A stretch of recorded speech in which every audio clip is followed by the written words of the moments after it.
استاذ مکرم جن کا آج عرس مبارک بھی ہے، استاد العلماء حضرت پیر سید ہدایت رسول شاہ صاحب قادری رحمت اللہ تعالیٰ علیہ،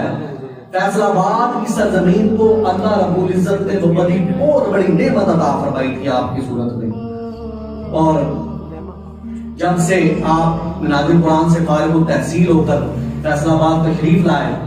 بغدادی جامعہ مسجد میں آپ نے خطابت کے فرائض سر انجام دیے اور دارالعلوم نوریہ رضویہ اس کے آپ محتمم تھے، وہ بنایا. میں اس بات کا شاہد ہوں، میرے ساتھ ایسے ایسے گھر کے بچے جو وہاں پر پڑھتے رہے،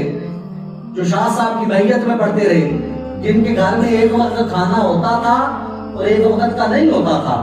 وہ بچے آج گورنمنٹ کے عہدوں پر حضور شاہ صاحب قبلہ رحمت اللہ تعالی علیہ کے صدقے سے ان کو پڑھایا لکھایا،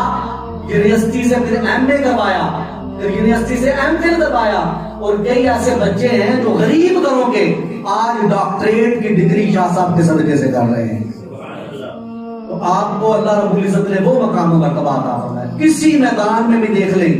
حضور کی بلا پیر سید ہدایت رسول شاہ صاحب قادری رحمت اللہ تعالی علیہ، آپ ختم نبوت کا معاملہ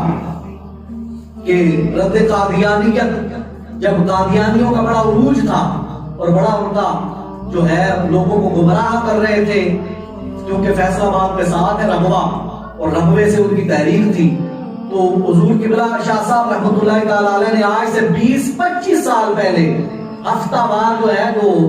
پورے ہفتے کی رد قادیانیت کورس کی ابتدا کی، جس میں عوام الناس کے لیے بالعموم اور علماء کے لیے بالخصوص ٹریننگ کا اہتمام کیا گیا کہ قادیانیت کا جو فتنہ ہے اس کا سر کیسے کچلنا. اور مجھے یاد ہے کہ شاہ صاحب رحمت اللہ تعالی علیہ نے جب ہم پڑھتے تھے ان کے پاس، انہوں نے ایک مرتبہ یہ بات سنائی جب یہ رد قادیانیت کورس چلتا تھا اور چلا کرتا تھا. فرماتے ہیں کہ ان کے خالو جان تھے، قبلہ شاہ صاحب کے خالو جان بڑے اللہ کے ولی تھے، ان کا وصال ہو گیا ہوا تھا. وہ فرماتے ہیں کہ ایک مرتبہ خالو جان مجھے خواب میں ملے اور ملاقات ہوئی، میں نے ان سے پوچھا کہ کیا معاملات ہیں. کہتے ہیں کہ پتر ہدایت رسول، 7 آسمانوں میں جو تو ختم نبوت کا یہ کام کر رہا ہے زمین پر اور ختم نبوت کی جو خدمت کر رہا ہے، 7 آسمانوں میں تیرے کام کی دھوم مچی ہوئی ہے. تو یہ مقام و مرتبہ آقا دو جہاں صلی اللہ علیہ وسلم کی ختم نبوت کی خدمت کا